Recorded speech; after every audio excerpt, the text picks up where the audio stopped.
Part 20. Masama ang loob at hindi moari ang ekspresyong ipinapakita ni Megan nang sundan ang katulong. Where are we heading? Ang sabi ko'y gusto kong makausap si Louie, mataray niyang saad. Tumigil sa paglalakad ang katulong nang makarating sila sa patio malapit sa garden. Dito raw po kayo kakausapin ni, Sir, Miss Megan. May gusto po ba kayong inumin?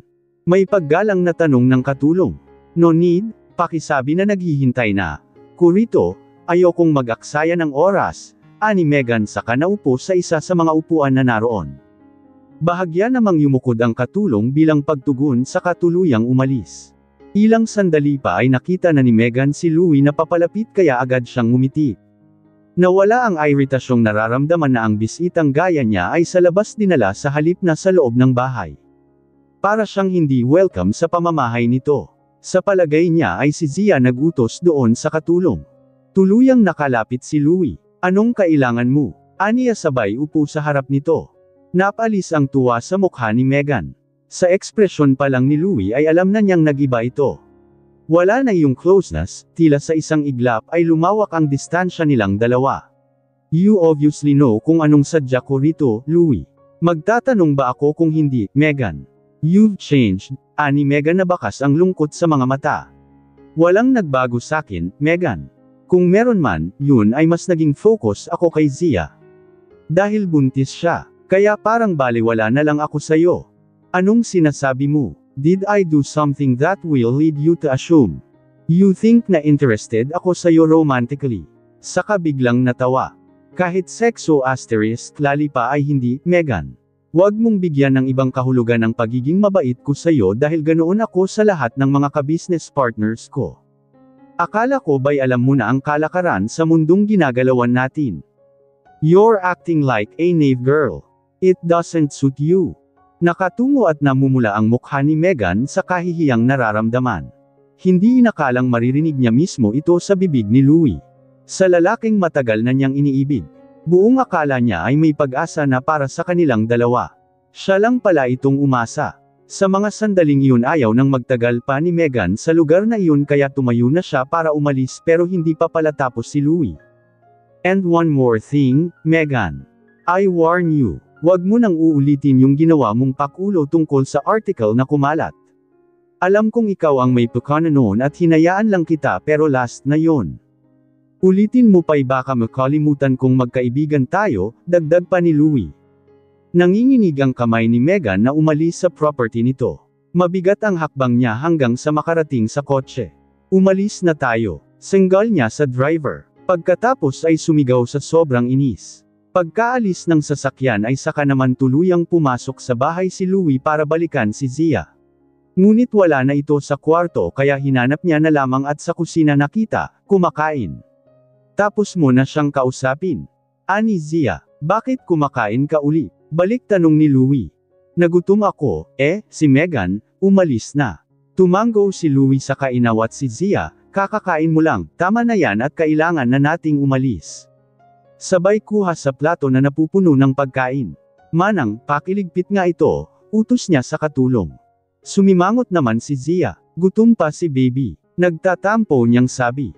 Mali-late na tayo sa appointment natin, paalala naman ni Louie sa kahinawakan ang kamay ng asawa sabay hila patungo sa sasakyan. Anong pinag-usapan niyo? Biglang tanong ni Zia matapos magkabit ng seatbelt.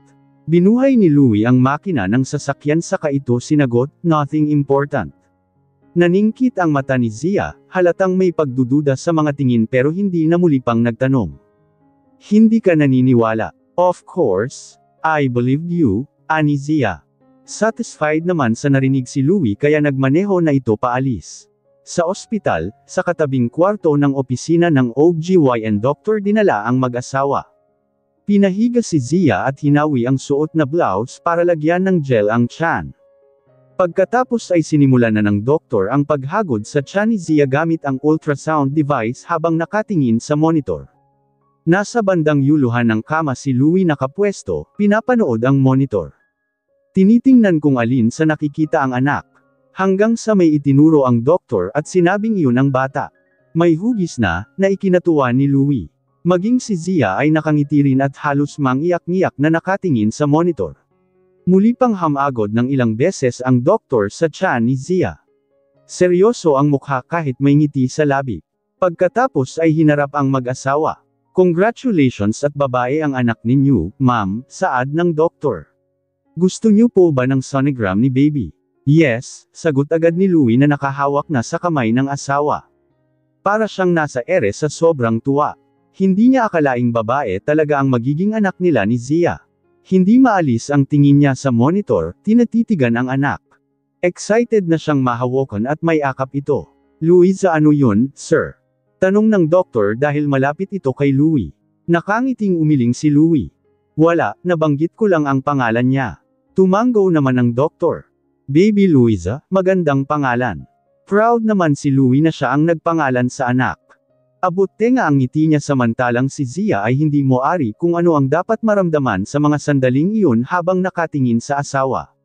Ngayon pa lamang ay iniisip na niya kung maibibigay ba niya sa anak ang isang kompleto at masayang pamilya kung ang pangunahing sangkap para makamtan iyon ay pag-ibig. At hindi sila ganoon ni Louie sa isa't isa. Ngayon pa lamang ay parang nalulungkot na si Zia para sa anak. Matapos ang check-up ay umalis na sila sa ospital habang nakaalalay si Louie sa asawa kahit pa hawak sa isang kamay ang sonogram. Hindi niya mabitawan at laging tinitingnan.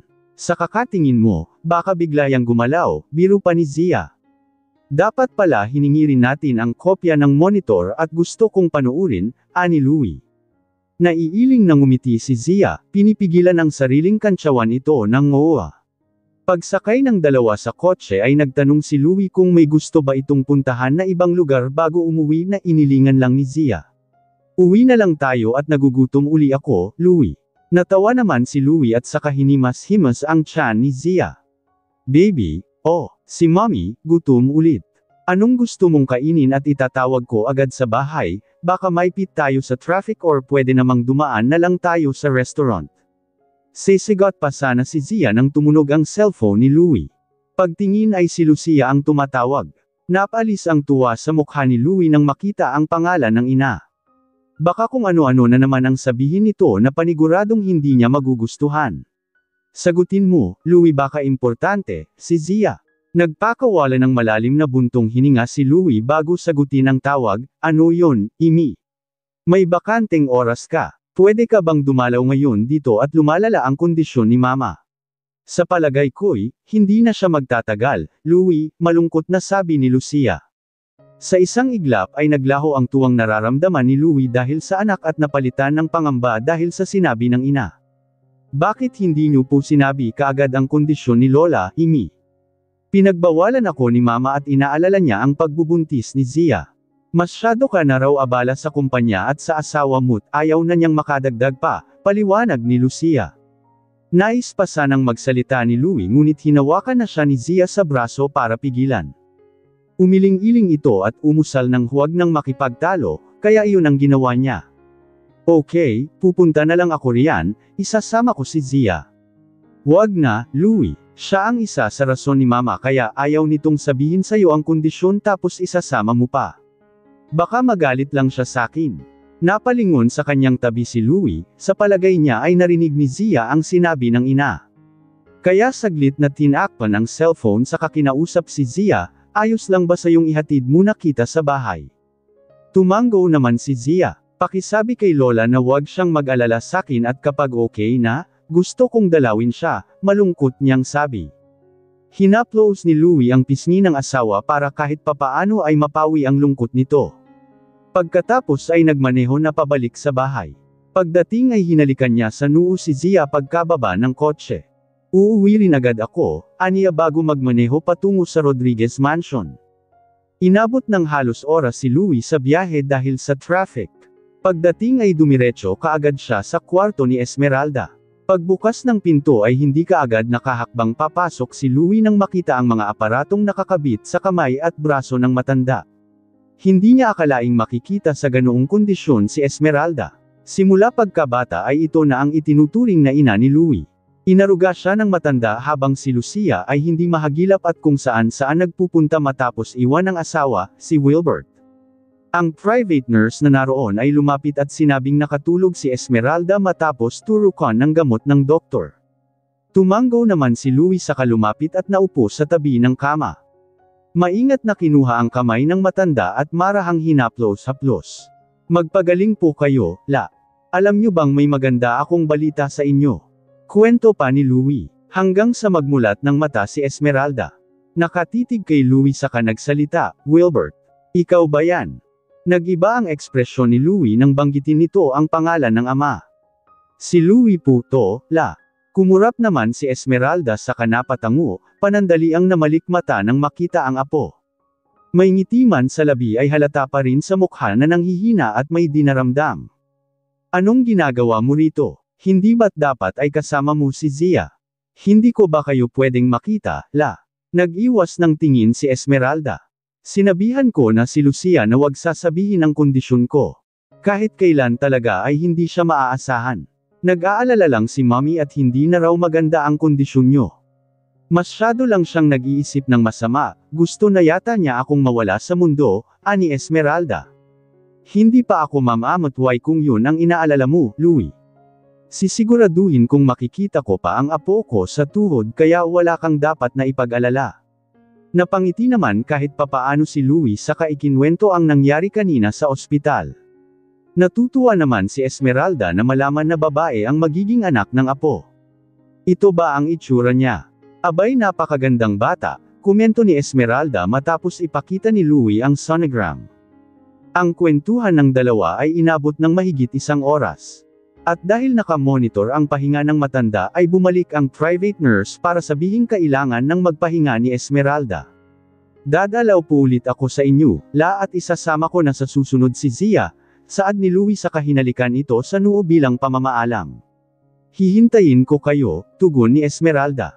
Paglabas ni Louie sa kwarto ay napuna na niya ang ina sa dulo ng hagdan, tila naghihintay sa kanyang pagbaba. Nagpaluto ako ng paborito mong pagkain, dito ka na maghapunan, si Lucia. No need at sa bahay na ko kakain.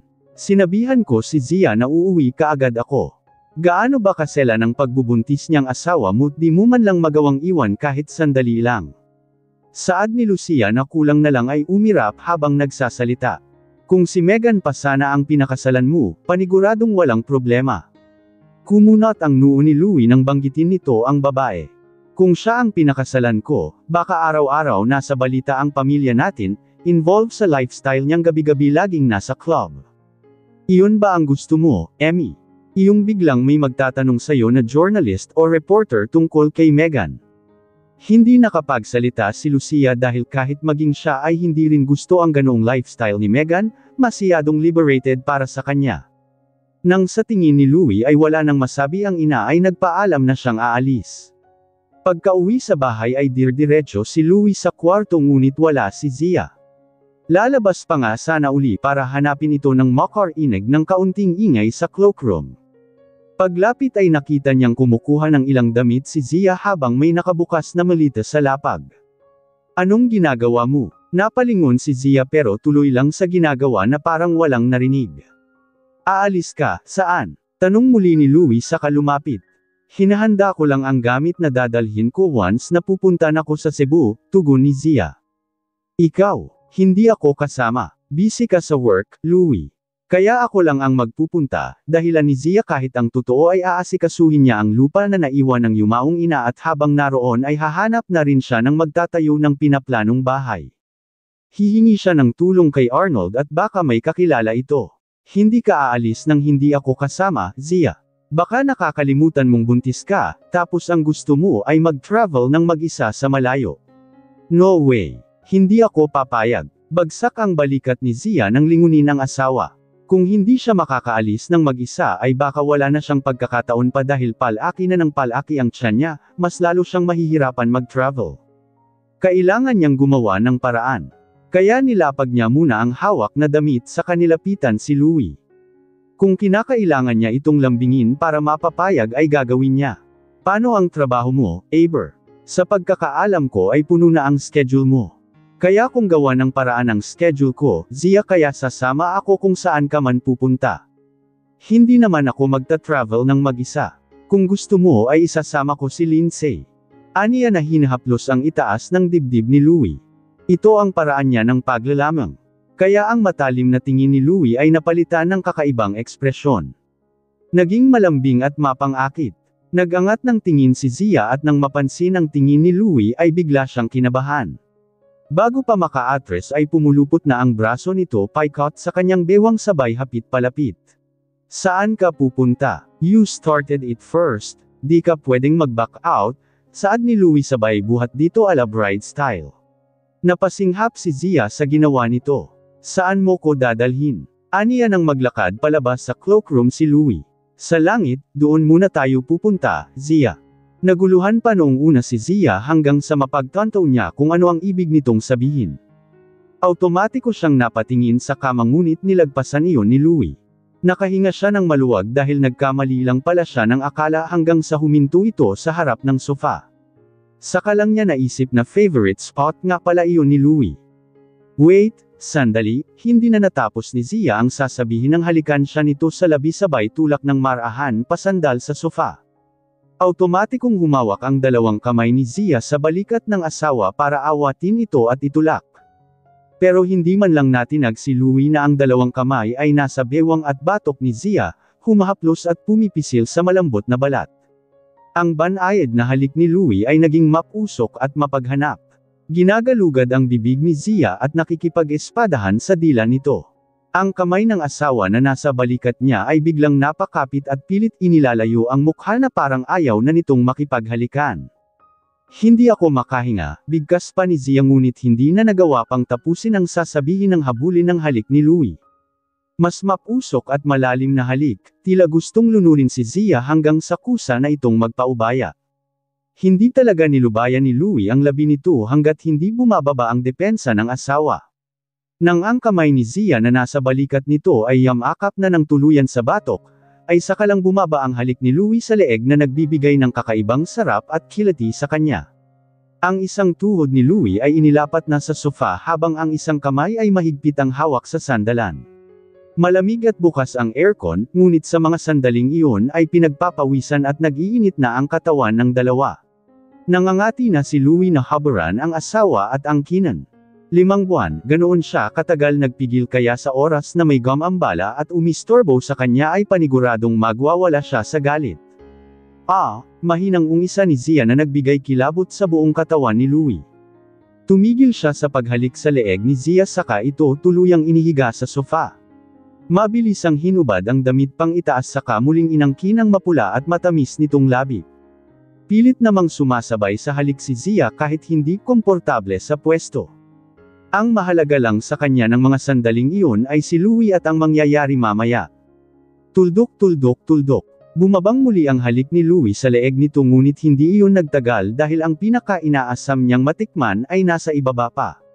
Sa isang galaw ay naalis ni Louie ang hook ng brassiere sa likod ni Zia kaya madali na lamang niyang nahawi ang suot ng asawa pati na ang damit. Pagkatapos ay walang sinayang na oras at inangkin ang malulusog nitong dibdib. Papalit-palit ng pwesto, sa kanan at kaliwa habang ang kamay ay humahaplos na sa makinis nitong hita. Sa ginagawa ni Louie ay hindi mapigilan ni Zia ang sarili. Napapaliyad at napasigaw siya sa kakaibang kiliti at sarap na nararamdaman. Wala ito sa plano ni Zia ngunit sariling katawan na niya mismo ang tumatraidor sa kanya. Kahit paulit-ulit na sinasabi ng utak na huwag magpadala sa makamundong pagnanasa ay bigla pa rin siya. Iniisip na lamang niya ng mga sandaling iyon na huling regalo na lamang niya iyon kay Louie habang hindi pa siya tuluyang umaalis sa pudor nito. Sa labis na pag-iisip ay hindi na namalayan ni Zia na nahubad na pala ni Louie ang pang-ibaba kasuotan at ang salawal na lamang ang natira. Sa umagang iyon ay paalis na si Zia patungo sa airport. Nakasakay na siya sa kotse at hinihintay na lamang matapos ang driver sa paglagay ng luggage sa trunk. Pero hindi lang si Lito ang pumasok sa sasakyan dahil maging si Louie ay naupo sa kanyang tabi. Anong ginagawa mo? Sasabay nako't gusto kitang ihatid sa airport, tugon ni Louie. Pero malilate ka sa trabaho. Hindi nagsalita si Louie kaya wala na rin nagawa si Zia at hinayaan ito. Tutal ay pinagbigyan siyang bumiyahe ng mag-isa patungong sa Cebu. Tatawag ako sa iyo pagdating mo roon, kausap ni Louie sa asawa. Ilang oras ang dumaan at narating na nila ang airport. Hinatid pa rin siya ni Louie hanggang sa loob. Wag mo na akong hintiyang makasakay, Ani Zia na tinulak-tulak na ito palayo. Mag-isa ka lang dito, Louie. Super late ka na sa trabaho mo, pagalit na wika ni Zia. Napabuntong hininga si Louie saka nagpa siya ng umalis. Mag-iingat ka, ay update mo ko oras-oras, Kai. Sabay halik sa noo at labi ni Zia. Pagkaalis ni Louie ay saka lang tuluyang nakahinga ng maluwag si Zia. Pagkatapos ay inilabas ang cellphone para kontakan si Arnold, hindi niya ito nagawa dahil kasama niya ang asawa. May usapan silang magkikita pagdating niya sa Cebu para maagang maiayos ang planong pagpapatayo ng bahay. Samantalang sa opisina ni Louie, kahit abala sa trabaho ay hindi mawaglit sa isip niya si Zia. Ilang katok sa pinto ang gumambala sabay pasok ni Alice. Sir, yung meeting kay Mr. Ferrer mamaya ay makakancel dahil hindi na siya aabot sa flight, pahayag pa ng sekretarya. Tumango naman si Louie. Mahigit 2 oras ang schedule niya sa meeting na iyon at pagkatapos ay pwede na siyang makapagpahinga. Pero sa halip na mag-relax at itulog ang libreng oras ay mas gusto niyang sundan si Zia. Ipag-book mo ko ng ticket pa Cebu. If wala ay kumuha ka ng special flight, utos niya kay Alice. At pakitawagan na rin ang bahay, sabihin mo sa katulong na ipag-impake ako ng ilang damit at kukunin yun ni Assistant Roy. Yes, sir. Tipid na sagot ng sekretarya sa kasenarya ang pinto. At wala pang 10 minuto ay dumating na sa email niya ang etiket. Kaya kaagad niyang tinapos ang ginagawa na inabot ng halos kalahating oras. Pagkatapos ay tinawagan si Alice, si Roy. Ani Louie. Parating na po, sir, dala ang luggage nyo. Okay. Sabay baba ng telepono. 5 minuto ang lumipas ay muling kumatok sa pinto si Alice sabay bukas. Nasa baba na po si Roy, sir. Tumayo na si Louie sa kakinuha ang wallet at cellphone. Paglabas ng opisina ay sumabay si Alice para ihatid siya sa ground parking lot. Bago sumakay sa kotse ay banili na ni Louie ang sekretarya na ito muna ang bahala in case na may maghanap sa kanya. Pagkatapos ay saka sila tuluyang umalis ni Roy papuntang airport. Ngunit hindi niya akalaing ang maaabutang tagpo pagdating sa Cebu ay hindi niya magugustuhan. Nakita niya sa hotel-restaurant ang asawa kasama si Arnold Francisco. May kasama ang mga itong batang babae at hindi nakaligtas sa paningin niya ang masayang ngiti ni Zia habang kausap ang bata. Kahit sinong makakakita ay iisipin na isang masayang pamilya ang mga ito. Napatiimbagang si Louie sabay lapit kaya gulat na gulat si Zia nang makita siya.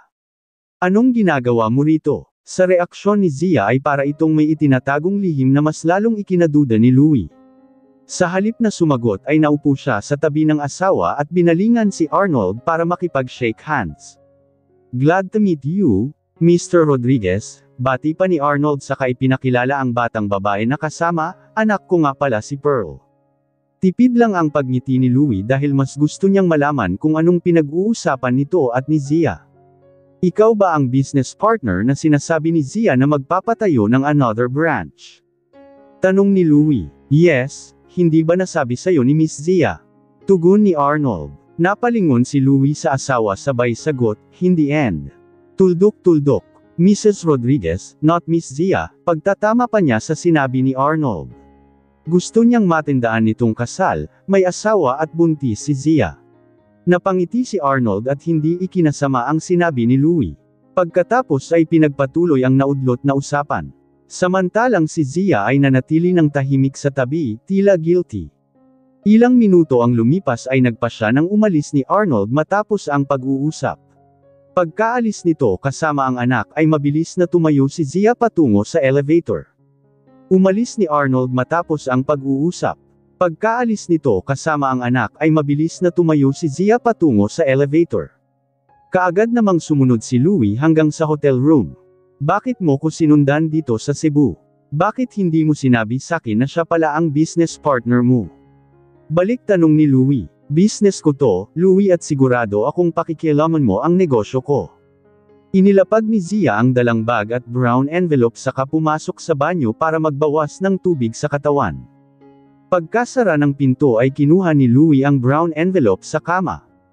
Kaninang paglapit niya roon sa restaurant ay ito ang unang itinago ni Zia, tila ayaw nitong malaman niya kung anong nasa loob. Binasa niya ang nilalaman na dokumento, titulo ng lupa at planong pagtatayo ng bahay hanggang sa maaktuhan siya ni Zia. Mabilis itong lumapit at kinuha mula sa kamay niya ang dokumento. Bakit mo pinapakialaman to? Anong ibig sabihin yan, Zia? Tanong niya. Gusto mong tumira rito sa Cebu, paano ako? Alam mong hindi ko maiiwan ang kumpanya. Nang hindi sumagot si Zia ay napagtanto ni Louie na hindi siya kasama sa plano nito. Anong gusto mong palabasan, Zia? Is this your way to say na maghihiwalay tayo?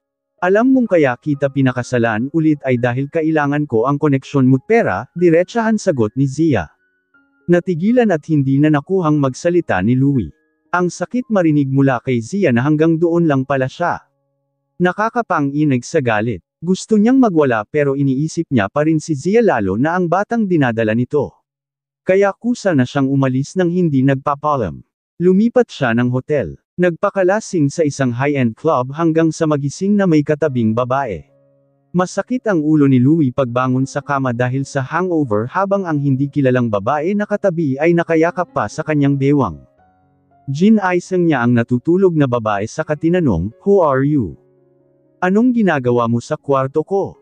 Nababalutan ng kumot ang katawan ng babae kaya hindi niya matukoy kung hubad ba ito sa ilalim o hindi. Nang tingnan naman niya ang sarili ay underwear na lamang ang tanging suot. Bumangon ang babae sa kama at binalutan ang sarili ng kumot. Inayos-ayos ang magulong buhok. "What do you mean? Hindi mo ko kilala. I'm an actress. My name is Hazel kung hindi mo na natatandaan ang pangalan ko. Bakit kasama kita?" Tanong ni Louie na bumangon sa kama at pinulot ang damit sa sahig, na kahit nakakadiri ay sinuot niya pa rin huwag lang hubad itong kausapin. Natawa si Hazel. "Nag-party tayo, remember? After, inaya mo ko rito tapos, pambibitin pa nito. Need ko pa bang sabihin kung anong next na ginawa natin?" Aniya habang mapang-akit na tumingin kay Louie. Seryosong nakatingin si Louie sa babae habang inaalala ang naganap kagabi. Oo, pamilyar ito sa kanya at may kaunting flashback na nakikita mula sa pinuntahang club pero wala siyang naaalala sa sinasabi nito. Nagdududa si Louie kung may nangyari ba sa kanilang dalawa. Kaya tiningnan niya ang sahig, nakakalat ang damit nito. "What's your name again?" Ani Louie. "Hazel," ngiti nitong tugon. "Sabi mo artista ka. What management? Ang manager mo?" Muling tanong ni Louie habang may hinahanap sa sahig at pwesto niya sa kama pero wala. Hindi niya makita ang ginamit na rubber.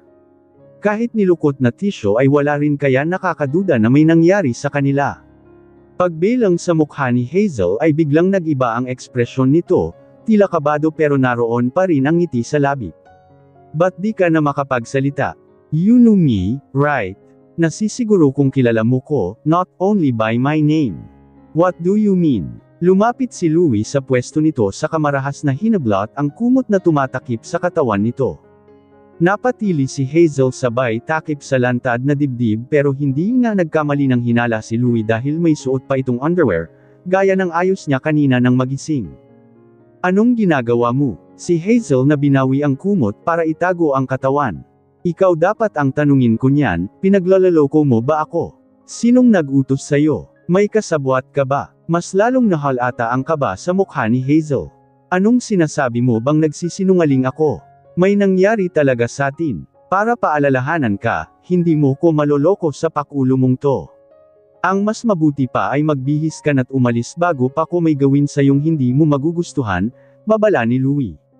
Sa mga naunang segundo ay hindi gumalaw si Hazel pero nang makita ang galit at madilim na aura nito ay natakot siyang bigla.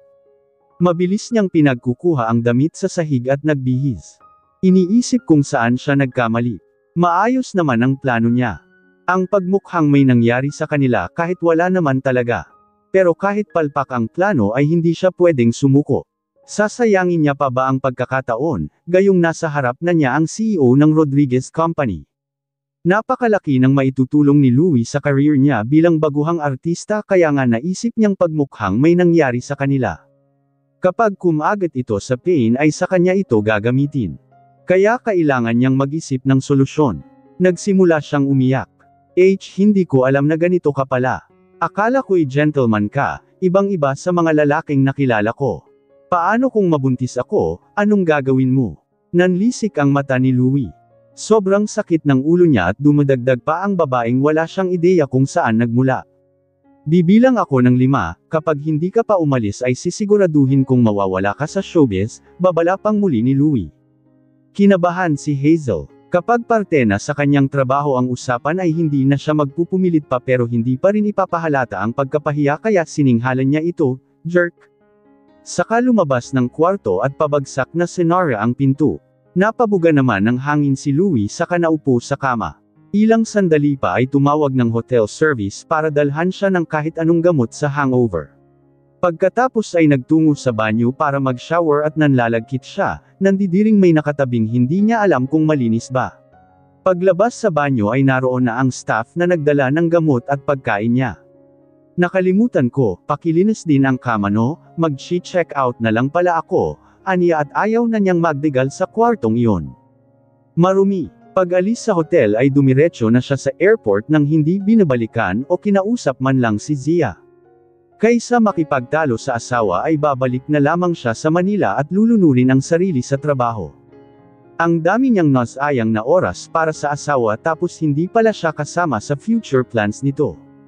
Liwan lang pala siya sa huli. Samantala sa mga sandaling iyon ay nakabalik na si Zia sa hotel room matapos makipag-meeting sa engineer, architecture at contractor na ipinakilala ni Arnold para sa pagpapatayo ng bahay sa lupang minanapa sa yumaong ina. Nag-offer din na ito na ang baalang tumingin sa ipapatayong bahay ngunit ayaw na ni Zia na makadagdag abala pa sa tao. Sapat na ang tulong nito na hanapan siya ng gagawa sa bahay. Unang nilagay ni Zia sa luggage ang dokumentong dala at pagkatapos ay sinunod ang mga damit. Ngayon siya babalik sa Manila at baka kung ano nang ginagawa ni Louie na hindi niya alam. Magugulat na lang siya at nagbabanta na ito tungkol sa pamilya niya, si Lindsay o hindi kaya ang trial case ng kapatid. Nang mahinahon na umalis si Louie ay mas lalo siyang kinabahan dahil hindi ito ang tipo ng lalaki na magpaparaya at hahayaan lang siya kaya kailangan niyang bumalik. Pero pag-uwi, mula sa mahabang biyahe at nagtanong kung nakabalik na ba si Louie ay sinabihan lang siya ng mga katulong na hindi pa. Noong isang araw ay tumawag si Miss Alice na ipag-impake namin ng damit si Sir. Tapos ay kinuha ng assistant ang luggage dahil susunod raw po sa inyo sa Cebu si Sir, hindi po kayo magkasama. Nagtaka naman si Zia kaya tinawagan niya si Alice para alamin kung nasa office si Louie. Hindi pa nakakabalik si Sir, Ma'am, hindi po ba kayo magkasama ngayon? Mas lalong naguluhan si Zia. Nasaan si Louie? Kaya hindi na siya nakatiis at tinawagan na ito pero hindi naman sumasagot. Lumipas ang araw, at isa pang araw. Hanggang sa 4 na araw nang walang contact si Zia sa asawa. Kapag tinatanong naman niya si Alice o hindi kaya ang assistant ay sinasabi naman ng mga itong busy sa trabaho si Louie. Nasa office nga siya ngayon. Yes, ma'am, may gusto kayong ipasabi sa kanya. Hindi nakatiis si Alice dahil ilang araw nang tumatawag si Zia habang si Louie naman ay umiiwas na makausap ito. Wala, sige salamat na lang, ani Zia. Matapos ibaba ang tawag ay napabuntong hininga siya. Lagi sa tabi niya si Louie ngunit sa isang iglap ng matuklasan nito ang plano niya ay hindi na ito umuwi. Bigla siyang nanibago. Ayaw niya mang aminin sa sarili pero namimiss niya ito. Hinahanap-hanap niya ang pag-aalaga nito. Na sa tuwing lilingan ay nasa tabi lang niya si Louie, isang tawag lang niya ay pupuntahan kaagad siya at handang iwan kung ano man ang importanteng ginagawa nito. Pero ngayon biglang tumunog ang cellphone, tumatawag si Lindsay. Ano yun? May problema sa shop. Ayoko sanang sakin manggaling to pero nag-aalala lang ako sa oras na malaman mo't buntis ka pa naman. Panimula ni Lindsay. Bakit, ano ba yon? Kinakabahan namang tanong ni Zia. May nabasa kasi akong isyu tungkol kay Louie. Ang sabi sa article ay naspot-an sa club ang asawa mo na may kasamang babae, Hazel ang pangalan at ano pa, Lindsay. Biglang may kumatok sa pinto. Ma'am may naghahanap po sa inyo, saad ng katulong. Sino at anong kailangan? Tungkol po kay Sir Louie ang isinodya niya rito, ma'am. Hazel po ang pangalan, haharapin niyo po ba o paaalisin ko na? Hindi, kakausapin ko siya, ani Zia. Binal ika ni Zia si Lindsay mula sa cellphone. Hello, nandyan ka pa ba? Mamaya na lang tayo mag-usap at may dumating na bisita. Narinig ko ang sinabi ng katulong, yan ba yung tinutukoy ko? Hindi ko alam at haharapin ko pa siya, ani Zia. Baka siya yan kaya mag-iingat ka kung anong sasabihin o gagawin ng babaeng yan, baka saktan ka niya. Don't worry at may kasama naman ako rito sa bahay. Sige, at mamaya na lang tayo mag-usap. Okay, ingat ka Zia. Pagkatapos ng tawag ay lumabas na siya ng kwarto para harapin ang babaeng nagpakilalang Hazel. Sa may hagdan pa lang kung saan ay matatanaw na ang living room ay tinatitigan na ni Zia ang naturang babae. Nakatalikod ito sa pwesto niya kaya hindi niya makita ang mukha nito. Nang makalapit siya ay saka lang ito lumingon. Maganda, iyon ang unang napuna ni Zia. Bumaba ang tingin niya sa suot nitong dress, eleganteng tingnan. Tipid na napangiti si Zia at ganoon din ang ginawa nito. Hi, ako nga pala si Zia, pakilala niya. Ako naman si Hazel, nasa showbiz nga pala ako. Tumanggaw naman si Zia saka tinanong ang katulong sa malapit kung naghahanda na ba ng maiinom ang mga ito para sa bisita. Parating na po, ma'am. Okay, aniya saka muling binalingan si Hazel. Anong gusto mong pag-usapan? Nabalitaan mo na ba ang tungkol sa amin ni Louie? Mabagal na kumurap si Zia. May nakapagsabi nga sakin pero hindi ko pa nababasa ang article, aniya, tungkol lang ba roon ang ipinunta mo rito? Hindi na kailangan pa ni Zia na tingnan o basahin ang tinutukoy nitong balita tungkol sa dalawa. Hindi na bago sa kanya na madalas may nolilink na babae kay Louie. Hindi na siya affected. Hindi muna sumagot si Hazel at hinintay na milapag ng katulong ang dalang inumin. Pagkaalis ay muling hinarap si Zia, bumaba pa nga ang tingin sa tiyan nitong malaki na. Alam niyang buntis ito at kahit medyo nagigilty ay hindi na siya pwedeng umatras. Once in a lifetime ang makatagpo ng gaya ni Louie, kaya bakit niya sasayangin? Saka, mukha naman itong hindi apektado sa pagpunta niya at pagsasabi ng tungkol kay Louie. Kaya sige, tuloy lang ang plano at para ito sa showbiz career niya. Hindi ko kasi siya makontak ilang araw na, ani Hazel na sinadyang palungkutan ang boses at umakto pang naiiyak. Baguhang artista lang ako, hindi ko kaya ang ganitong issue. Kumunot ang noo ni Zia. Hindi niya makuha ang ipinupunto nito. Hindi mo kailangang magkunwaring umiiyak. Halata kung nagpapanggap ka lang kaya sabihin mo na kung ano ba talagang sadya mo sakin, samin ni Louie. Sa isang iglap ay nag-iba ang ekspresyon ni Hazel. Kung kanina ay mukha itong nakakaawa, ngayon ay tila nagyayabang at may kakaibang ngiti pa sa labi. Like what I said, hindi ko makontak si Mr. Rodriguez kaya ikaw na lang ang pinuntahan ko. Baka kasi mas madali kang kausap kaysa sa kanya. Ani Hazel. Pagkatapos ay inilabas ang cellphone at ipinakita kay Zia ang kuha nilang dalawa ni Louie habang nasa kama, parehong hubad. Kailangan ko kasi ng project ngayon, baka may kakilala ka sa showbiz na pwede akong bigyan ng malaking role sa drama. Mas maganda kung movie, pero kung hindi kaya ay ayos lang. Saka, gusto ko rin ng commercial, modeling kahit ano basta sa malalaking brand. Naikuyom ni Zia ang kamay sa inis. Bakit ako ang sinasabihan mo nito? Wala akong kilalang tao mula sa showbiz, hindi ako ang taong dapat mong lapitan tungkol sa bagay na ito. Nanlisik ang mata ni Hazel. Hindi ko nga makontak ang asawa mo. Gosh, pinapainit mo ang ulo ko, gusto mo bang ilabas ko ang picture na to in public? Paniguradong mabubulabog ang buhay ninyo. Kaya kung ayaw mong ma-highlight sa balita o dyaryo ay gawin mo na lang ang gusto ko. Nanliit ang mga mata ni Zia. Parang gusto niyang matawa.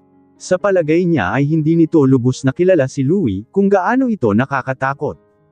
Kawawa naman, ito pa mismo ang naghuhukay ng sarili nitong libingan. Tumawag ng katulong si Zia. Pakihatid na siya sa labas at gusto kong magpahinga, utos niya sa lumapit na katulong. Bigla naman nagalit si Hazel at nagbanta, ipapakalat ko talaga tong picture sa social media, worst ay lalapit ako sa isang kilalang journalist at sasabihin ko ang nangyari sa amin. Gawin mong gusto mo, wala akong pakialam, ani Zia. Buntis siya kaya kahit medyo affected ay hindi niya pinahalata at kumalma lang. Pagkatapos ay tumayo na para bumalik sa kwarto. Akma pa nga sanang lalapit si Hazel pero hindi na hinayaan ng mga katulong na naroon na mahawakan si Zia kahit ang dulo ng buhok nito. Sa inis ay pag-alit na tinawag-tawag ni Hazel si Zia ngunit tuloy-tuloy lang ito sa may hagdan. Pagkatapos ay hinayla naman siya palabas ng mga katulong kaya wala na ring nagawa kundi ang umalis. Nasisiguro naman niyang gagawin nito ang gusto niya. Ang gaya nitong mayaman at nasa alta sosyedad ay takot sa eskandalo. Kaya maghihintay na lamang siya ng magandang balita. Kinaumagahan, pagmulat ng mata ni Zia ay nakita niyang nakaupo na sa sofa si Louie, nakatitig sa kanya. Kailan ka umuwi? Kanina lang, may nagpunta rito, anong ginawa niya sa'yo? Tanong ni Louie. Bumangon si Zia sa kama saka hinaplos ang tiyan na nakagawian na niyang gawin. Kung ang tinutukoy mo'y ang artistang nagngangalang Hazel ay nag-usap lang kami. Pagkatapos ay tumayo si Zia para magtungo sa banyo nang magsalita si Louie. Totoong nakasama ko siya sa isang club sa Cebu pero walang nangyari sa amin. Pinagplanuhan at pinagmukha niyang may naganap. Kaya kung ano man ang mga sinabi niya'y huwag mong paniwalaan, nagsisinungaling lang siya, ani Louie. Meron man o walang nangyari ay hindi na mahalaga sakin, Louie. Isang hakbang pa lang ang nagagawa ni Zia nang biglang mabasag ang center table dahil sa pagsuntok ni Louie. Ang sakit mong magsalita, Zia. Sobra. Saka umalis ng kwarto. Si Zia na nabigla sa ginawa ng asawa ay napasunod ng tingin at napansin ang nagdurugo nitong kamay na ipinangsuntok sa table. Napakurap siya at pagkatapos ay napahawak sa pisngi nang may tumulong luha sa mga mata. Bakit? Hindi niya malaman kung bakit siya biglang naluha. Samantalang si Louie sa study room dumiretso para gamutin ang sugat sa kamay. Habang nag-a-apply ng betadine ay tumunog ang cellphone niya, tumatawag ang assistant niyang si Roy. Ano yun, nagawa mo na ba ang inuutos ko? Bungad na sagot ni Louie.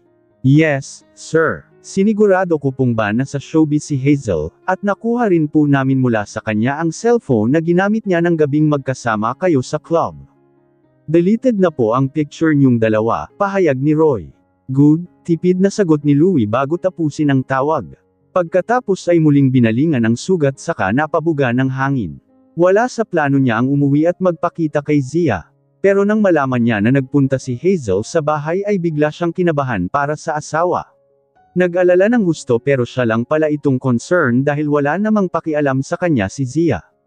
Naalimpungatan si Louie sa tunog ng cellphone. Hindi niya namalayang nakatulog pala siya sa study room. Maingay pa rin ang cellphone kaya kinuha niya ito, at nakitang mag-aalas 5 pa lang ng umaga at ang caller ay ang kanyang ina. Biglang nagising ang diwa niya dahil hindi naman tumatawag ng ganoon kaga si Lucia, maliban na lamang kung may nangyaring hindi maganda. At bigla niyang naisip si Esmeralda. Hello? Napatawag kayo? Anong problema, Imi? Louie, panimula ni Lucia sa malungkot na boses. Sobrang hina na ni Mama, at ang sabi ng doktor ay hindi na siya magtatagal pa. Kaya pumunta ka na rito habang may oras pa't isama mo si Zia para makita siya. Nang sabihin iyon ng ina ay alam na niyang dapat siyang mabahala.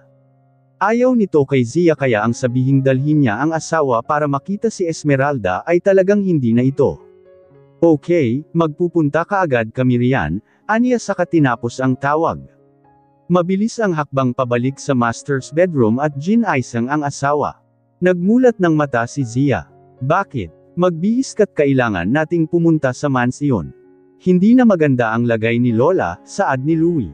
Mabilis naman ang kilos ni Zia kahit pa hindi maproseso ng utak ang sinabi nito. Nang matapos magpalit ng damit ay parang doon lang talaga rumahistro sa isip niya ang lahat. Bigla siyang kinabahan at naiiyak. Anong mangyayari sa kanya? Hindi sumagot si Louie at hinawakan lang ang kamay ni Zia.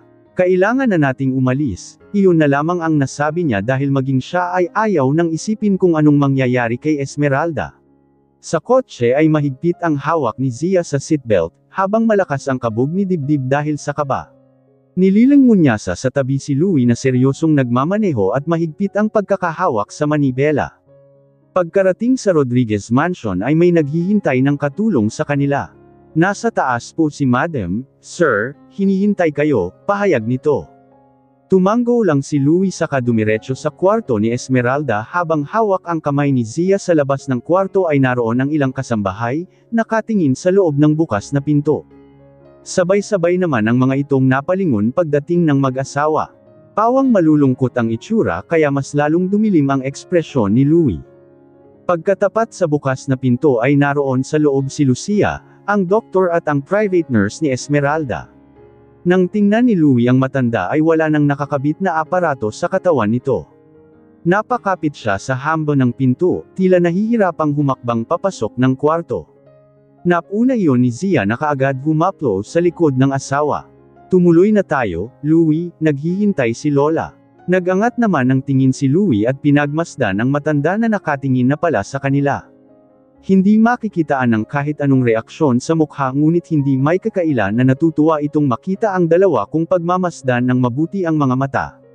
Humakbang palapit si Louie at naupo sa gilid ng kama, hinahaplos ang puting buhok ng matanda.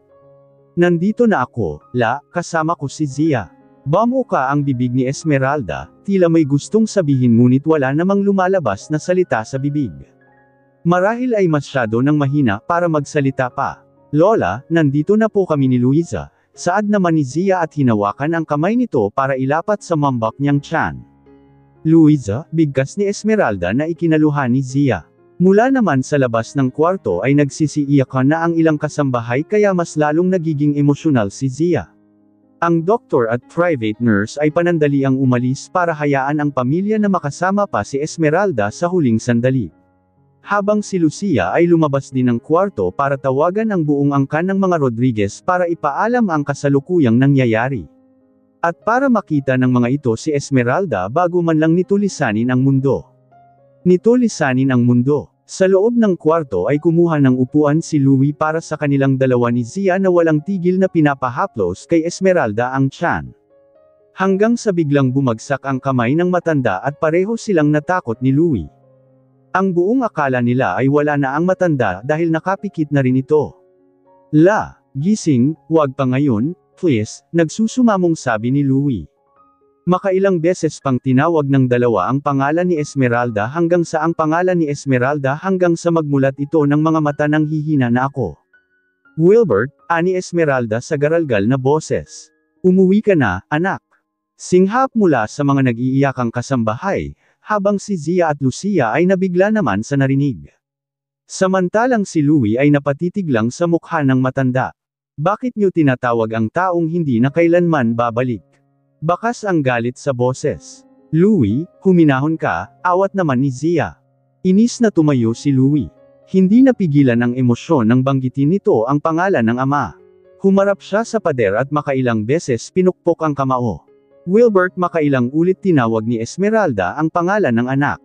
Unti-unti nang nanlalabo at dumidilim ang kanyang paningin, ramdam na niyang aalis na siya. Kaya kahit sa huling pagkakataon ay gusto niyang makita ito. Hindi nakatiis si Louie at muling lumapit sa matanda sa kahinawakan ang kamay nito, hinaplos-haplos. Nandito ako, aniya na nagpipigil ng luha. Wilbert, ikaw ba talaga yan, anak? Si Esmeralda na kahit anong titig ay hindi niya ito makita ng malinaw. Inilipat ni Louie ang kamay ng matanda sa pisngi niya saka tumanggaw-tango. Tumitig ng matagal si Esmeralda sa mukha nito saka ngumiti. May luhang pamatak dahil sa labis na tuwa. Kay tagal kong hinintay ang pagbabalik mo. Patawad, sambit ni Louie. I'm very sorry, hindi na napigilan ang pumiyok. Ilang sandali pa ay tumingin sa kisame si Esmeralda, ilang segundo siyang ganoon hanggang sa unti-unting pumikit ang talukap ng mga mata. At tuluyan nang nilisan ang mga mahal sa buhay. 3 araw ang lumipas at marami ang nagpupunta sa funeral hall para makiramay sa pamilya Rodriguez. Ngunit sa gabing iyon ay dumating si Patrick na hindi inasahan ng pamilya. Si Lucia ay halos mag-hysterical sa sobrang galit. Mabuti na lamang at nagawa kaagad awatin ni Louie bago pa nito masugod si Patrick. Dinala niya ang ina sa labas, malayo sa mga mata ng mga taong naroon. Tama na, Amy, wag dito sa leme ni Lola, ani Louie. At anong gusto mong gawin ko? Hayaan ang anak ng babaeng yun na magpunta rito. Gusto niyong mag-eskandalo roon, ganoon ba? Paalisan mo ang lalaking yun, ayoko siyang makita rito. Galit na sabi ni Lucia. Isang mabigat na buntong hininga ang pinakawalan ni Louie. Sa totoo lang ay hindi niya rin gustong makita si Patrick pero hindi naman niya gustong paalisan ang tao na nakikiramay lamang. Tao itong nagpunta kaya tao niya rin itong pakikitunguhan, kahit ano pa ang hidwaan sa pagitan nilang dalawa. Ang mas mabuti pa ay magpahinga na kayo ng maaga at ako na ang bahala rito. Paalisan mo muna siya, Louie at saka ako uuwi, ani Lucia. Emmy, wag na kayong magmatigas. Paalisan ko siya pero hindi sa paraan na gusto nyo. Matalim ang tingin ni Lucia. Siguraduhin mo lang, Louie. Pagkatapos ay tuluyan ng umalis. Bumalik si Louie sa funeral hall at naputang kasama ng asawa si Patrick na hindi niya nagustuhan. Mariing naikuyom ni Louie ang kamay na may benda, pero hindi niya alintana ang kirot. Nag-uumpisang dumilim ang paningin niya sa galit. Nagluluksa sila pero sa paningin niya ay tila hindi iyon ang nakikita sa mukha ni Zia. Banayad itong nakatingin at nakikipag-usap kay Patrick. "Sir." Tawag pansin ni Alice nang mapuna ang madilim nitong aura habang nakatingin kay Zia at Patrick. Binaliwala lang ni Louie ang sekretarya at naglakad palapit sa dalawa na agad natigil sa pag-uusap. Nagangat si Zia ng tingin at mapagtanong na tiningnan si Louie. "Bakit?" Walang salitang lumabas sa bibig ni Louie at nanatili lang ang seryosong ekspresyon habang nakakuyom pa rin ang kamay. Napuna iyon ni Patrick at hindi nagdalawang isip na tumayo para tuluyan ng makapagpaalam. "Hindi na, kung magtatagal pat kailangan ko nang umalis, Zia." Automatikong lumingon si Zia at hinawakan ang braso nito. Hindi na niya natapos ang sasabihin ng Marie-Alice na gusto niya itong pigilan sa pag-alis. Sa harap mismo ni Louie. Kaya bumitaw siya. "Okay, mag-iingat ka." Pagkaalis naman ni Patrick ay halos hindi matingnan ni Zia ang asawa, dahil alam niyang mali ang naging reaksyon niya sa harap nito. Bahagya namang kumalma si Louie pero nanatili pa ring nakatayo sa harap ni Zia. "Huwag mo sanang kakalimutan na may asawa ka," aniya saka ito iniwan. Matapos mailibing si Esmeralda ay balik na sa normal ang buhay ng pamilya Rodriguez. Si Louie ay umuwi na muli sa bahay kahit malamig pa rin ang turing nila ni Zia sa isa't isa. Sa guest room o study room madalas matulog si Louie at tumatabi lang sa asawa kapag gusto niyang hawakan, maramdaman ng bata sa tiyan nito. Hinahayaan naman ni Zia, dahil sa totoo lang ay ang bata na lamang ang tanging dahilan kaya nagsasama pa sila. Natila, tuluyan nang nakalimutan ang dating damdamin para sa isa't isa. Lumipas ang mga araw at buwan, at napapadalas ang pag-alis ni Louie sa ibang bansa dahil sa business trip. Sa araw na iyon ay nagpunta si Alice para personal na kunin ang luggage ni Louie dahil abala ito sa trabaho na dapat tapusin bago ito umalis. Gusto naman magtanong ni Zia kung saang bansa tatango si Louie at baka puntahan na naman nito si Bea. Ngunit pinigilan niya ang sarili dahil hindi na dapat siya nangingialam sa bagay na iyon, gaya ng hindi nito pangingialam sa mga ginagawa niya. Habang abala si Zia sa pagkuha ng ilang damit ng asawa para mailagay sa malita ay hindi maiwasan ni Alice na mag-isip. Pansin niya kasing gusto nitong magtanong pero nagpipigil. "Huwag po kayong mag-alala at hindi naman sa Canada ang punta ni Sir." Hindi man sigurado kung iyon ang tamang salita pero gusto niyang huwag itong mabahala tungkol kay Bea. Tumango lang si Zia at tipid na ngumiti saka ipinagpatuloy ang ginagawa. Halos kalahating oras din natapos sa pag-impake saka tuluyang nagpaalam si Alice dala ang luggage. Ilang sandali pa ay nag-message si Louie at nagsabing aalis ito para sa business trip. Napabuntong hininga si Zia. Kahit hindi maayos ang samahan nilang dalawa ay nagkusa pa rin itong magpaalam kahit sa text na lamang. Isang linggo ang lumipas at naisipan ni Zia na magtungo sa pastry shop. Dahil ilang buwan na niyang hindi nakikita ang lugar at naiisip niya rin si Lindsay na inako na ang pagmamanage sa shop. Nagpahatid siya sa driver na si Lito at hindi pa man humihinto ang kotse ay nilabas na siya ng kaibigan. Masayang sinalubong ng yakap. "Na-miss kita," ani Lindsay. "Tere sa loob at ang tagal nating walang chikahan." Matapos ay sabay na pumasok ang dalawa sa shop. Pagbati sa ilang staff ang natanggap ni Zia bago sila dumiretso sa opisina. Kwentuhan ng kung ano-ano at kung minsan ay napag-uusapan ang mga problema. Sa ngayon ay inaalala ni Zia ang trial ng kapatid. Habang tumatagal kasi ay mas lalong lumalabo ang pag-asang matuloy ito. "Huwag ka nang masiyadong mag-alala at baka maramdaman pa ni Luisa na malungkot ka. Magtiwala lang tayo na matutuloy rin ang trial at makakalabas si Chris." Kaya nabigla si Zia nang biglang gumalaw sa loob ang anak. "Hawakan mo, dali." Gumagalaw siya, aniya sa kaibigan. Agad hinawakan ni Lindsay ang tiyan nito at inilapat pa ang ulo para marinig sa loob ang paggalaw ng bata. Ang lawak ng ngiti niya habang nararamdaman ang anak ni Zia. Kung nakaligtas, sana ang anak ay malamang ay ganito rin siguro ang nararamdaman niya. Sayang, talagang nakakapanghinayang, hindi naman siya makulat kaya nakakabiglang gumagalaw siya, pahayag ni Zia. Kasi gusto niya si Tita Ninang, di ba, Luisa? Tukoy naman ni Lindsay sa sarili. Oh, gumalaw ulit siya, mukhang excited nang lumabas. Tapos ay natawa. At ganoon din si Zia. Hindi na siya makapaghintay na mahawakan at may akap ang anak. Gustong-gusto na niya itong makita sa lalong madaling panahon. Stay put ka lang dyan, Louisa, wait ka lang ng isang buwan at sigurado akong makikita mo na ang magandang mukha ni Tita Ninang, ani Lindsay. Mas lalong lumawak ang ngiti ni Zia dahil ganoon na lamang kay Kling panahon ay makakasama na niya ang anak. Isang buwan na lamang, makulimlim at nagbabadya ang masamang panahon nang pauwi na si Zia. Mabuti na lamang at hindi pa umuulan nang makarating sa bahay. Sa kwarto habang nagpapalit ng damit ay nag-ingay ang cellphone. Nang tingnan ay tumatawag si Mia. Hello, Lawyer Torres, napatawag kayo. Aniya saka napatingin sa labas dahil tuluyan nang bumuhos ang ulan. Zia, pasensya na sa sasabihin ko pero may bad news ako. Pagkatapos ay isang mabigat na buntong hininga ang pinakawalan. Kapag natuloy na ang trial sa kapatid mo'y may posibilidad na umabot ng 5 taon o mahigit pa ang sentensya sa kanya. Kinabahan si Zia dahil sa pagkakaalam niya ay 2 o mas mababa pa roon ang ipapataw kay Chris pero ngayon ay biglang nagbago. Anong gagawin natin? Ang mas mabuti pa ay kausapin mo si Mr. Rodriguez dahil malaking halaga ang involved rito, baka matulungan kanya. Si Louie, sige, kakausapin ko siya pag uwi niya, ani Zia. Pagkababa ng tawag ay nakarinig siya ng busina mula sa labas kaya sumilip siya mula sa balcony at nakita sa ibaba ang kotse ni Louie. Agad siyang natuwa pero naglaho rin kaagad ang ngiti nang makitang sa pagbaba ng bintana ng sasakyan ay nakita mula sa loob si Manuel. Matapos ay nabaling ang tingin niya kay Louie na pinayungan ng katulong para hindi mabasa at naglakad papasok sa bahay. Umalis sa balcony si Zia para abangan ang asawa. Sa pagbukas ng pinto ay agad siyang lumapit. Bakit kasama mo ang ama ni Bea?